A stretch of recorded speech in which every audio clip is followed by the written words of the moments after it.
वालेकुम। आज हम जिस टॉपिक के बारे में डिस्कस करेंगे वो है पार्शियल फ्रैक्शन।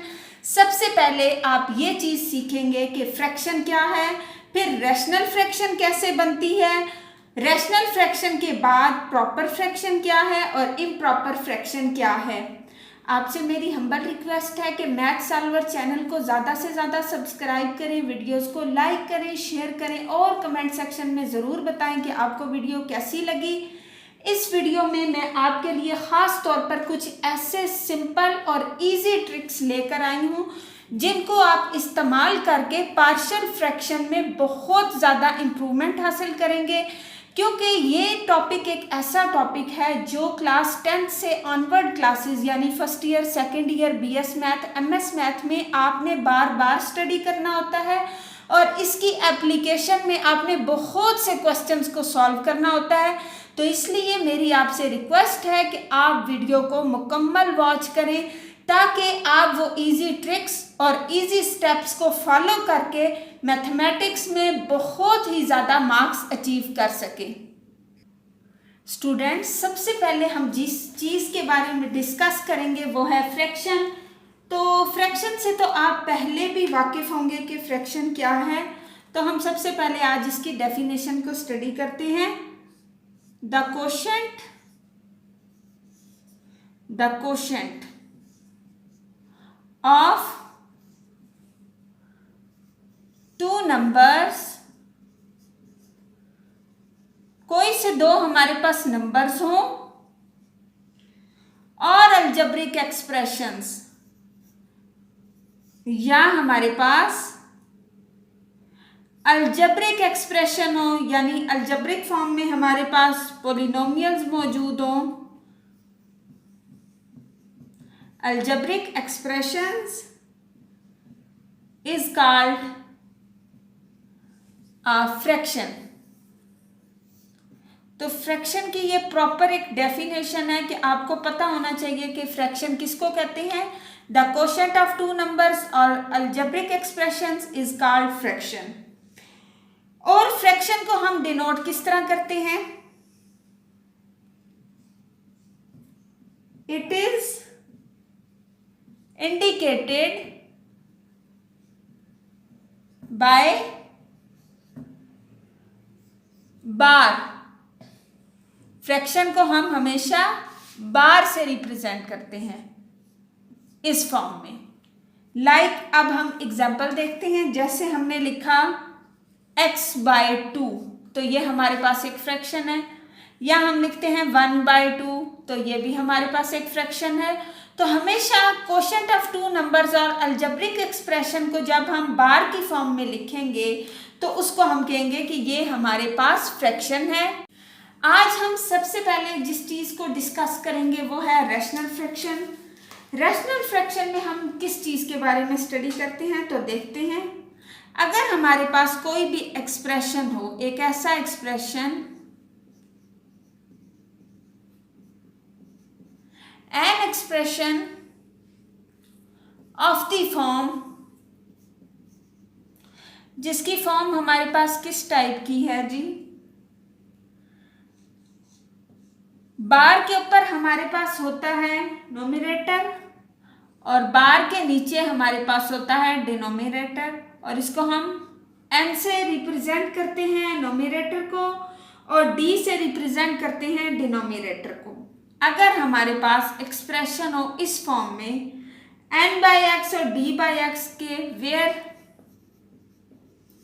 जो n और x है ये क्या है? Basically are polynomials. ये हमारे पास पोलिनोमियल्स हों और इन किस फॉर्म में हो? इन x फॉर्म में। वेरिएबल कौन सा यहाँ पे यूज होगा? x। और कंडीशन क्या है? विद रियल कोफिशिएंट्स, कि हमारे पास जो x के कोफिशिएंट्स इस्तेमाल होंगे वो रियल होने चाहिए।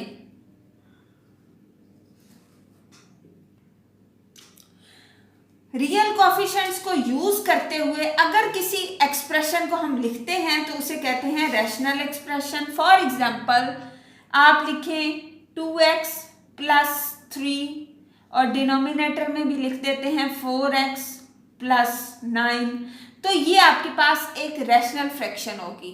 अब आपने कमेंट सेक्शन में 1 से 2 रैशनल फ्रैक्शन जरूर लिख के देने हैं ताकि हमें मालूम हो सके कि आपको टॉपिक किस कदर अंडरस्टैंड है। अब नेक्स्ट जो हम स्टडी करने लगे हैं वो है proper fraction. Proper fraction basically क्या है? A rational fraction. Rational fraction अभी आपने पढ़ा है जिसमें हमारे पास नोमिनेटर और डिनोमिनेटर दोनों ही रैशनल होने चाहिए, तो हम कहेंगे a rational fraction जिसको हम nx और dx फॉर्म में लिखते हैं, और n और d हमारे पास पॉलिनोमियल्स होते हैं with real coefficients, with condition ये है कि d of x is not equal to 0, कि d ऑफ x हमारे पास 0 के इक्वल नहीं होगा।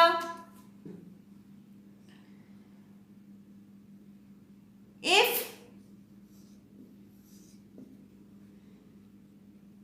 हमारे पास जो डिग्री ऑफ नोमिनेटर है, degree of n of x जो है वो हमारी हमेशा लेस होनी चाहिए, किससे? Degree of d of x से। यानी जो हमारा नोमिनेटर है उसकी डिग्री से मुराद है कि उसमें जो x की मैक्सिमम पावर होगी वो उसकी डिग्री कहलाएगी, कि x जैसे x की पावर 2 है तो इसमें इसकी डिग्री 2 है। तो इस तरह हम कहेंगे कि हाईएस्ट पावर जो उस अलजेब्रिक एक्सप्रेशन में जो नोमिनेटर होगा उसकी जो डिग्री है वो हमेशा लेस होनी चाहिए डिग्री ऑफ डिनोमिनेटर से। तो अगर ये कंडीशन हमारे पास है, फॉर एग्जांपल हम इसकी एग्जांपल लिखते हैं, जैसे हम लिखते हैं 2 ऑफ x और इधर हम लिख देते हैं 2x प्लस 3, तो कंडीशन हमने क्या बनानी है कि degree of n of x जो है वो लेस होनी चाहिए, तो इट्स मीन हम यहाँ पे 2x स्क्वायर कर देंगे ताकि हमारा जो d ऑफ x है उसकी डिग्री ज़्यादा हो जाए, तो ये हमारे पास प्रॉपर फ्रैक्शन हो जाएगी। नेक्स्ट हमारे पास है इम्प्रॉपर फ्रैक्शन। अब इम्प्रॉपर फ्रैक्शन क्या होती है? एक ऐसी रैशनल फ्रैक्शन किस फॉर्म में है? nx एंड dx में। कंडीशन क्या है? रैशनल है। रैशनल का मीन्स ये है कि nx और dx ऐसे पॉलिनोमियल्स हैं जिनकी x के साथ जो कोफिशिएंट्स हैं वो रियल नंबर हैं। कंडीशन गिवन है कि d of x not equal to 0 हो। अगर डिग्री ऑफ nx यानी हमारी नोमिनेटर की डिग्री और डिनोमिनेटर की डिग्री इक्वल हो जाए तो हमारी ये फ्रैक्शन होती है इम्प्रॉपर फ्रैक्शन।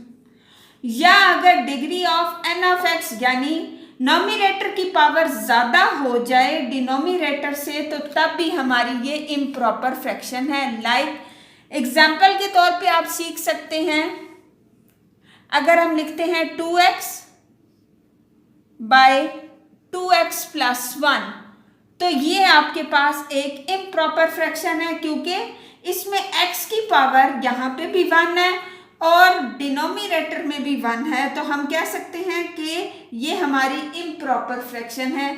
इसी तरह अगर हम इसी को ही इस फॉर्म में कन्वर्ट करें 2x प्लस 1, लेकिन हम यहाँ पे स्क्वायर कर दें यानी नोमिनेटर की पावर को हाई कर दें डिनोमिनेटर से, तो तब भी हमारा ये इम्प्रॉपर फ्रैक्शन ही बनेगी।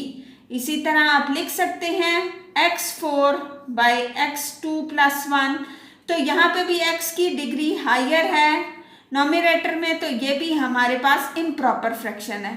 आई होप आपको रैशनल फ्रैक्शन, ऐसी फ्रैक्शन जिसमें हमारे पास nx और dx बोथ आर पॉलिनोमियल्स हों और x इनका वेरिएबल हो और उसके साथ जो कोफिशिएंट होना चाहिए वो रियल नंबर हो, सेकंड हमने प्रॉपर पढ़ा था जो इम्प्रॉपर का अपोजिट है, यानी उसमें हमारे पास डिनोमिनेटर की जो डिग्री थी वो ज़्यादा होनी चाहिए नोमिनेटर से। और लास्ट में हमने स्टडी किया है इम्प्रॉपर फ्रैक्शन, और इसमें हमने देखा है कि जो हमारा नोमिनेटर है उसकी डिग्री और डिनोमिनेटर की सेम हो, यानी दोनों की पावर्स इक्वल होनी चाहिए। या ये कंडीशन सेटिस्फाइड करेगी या ये होगी कि अगर degree of n of x हमारी ग्रेटर हो degree of d of x से, तो तब भी हमारी इम्प्रॉपर फ्रैक्शन होगी। लास्ट में स्टूडेंट्स आपके लिए एक छोटा सा क्विज है, आपने ये बताना है कि 2x by 2x cube plus 4 या 2x cube plus 4 by 2x, इसमें से हमारे पास प्रॉपर फ्रैक्शन कौन सी है और इम्प्रॉपर फ्रैक्शन कौन सी है, कमेंट सेक्शन में ज़रूर बताइएगा। मज़ीद आप मैथ सॉल्वर चैनल को ज़्यादा से ज़्यादा सब्सक्राइब करें, वीडियोस को लाइक करें, शेयर करें और कमेंट सेक्शन में ज़रूर बताएं कि आपको मैथमेटिक्स के किन चैप्टर में ज़्यादा डिफिकल्टी है, ताकि हम उन चैप्टर की वीडियो आपके लिए पहले लेकर आएँ। तो मिलते हैं नेक्स्ट वीडियो में। अल्लाह हाफिज़।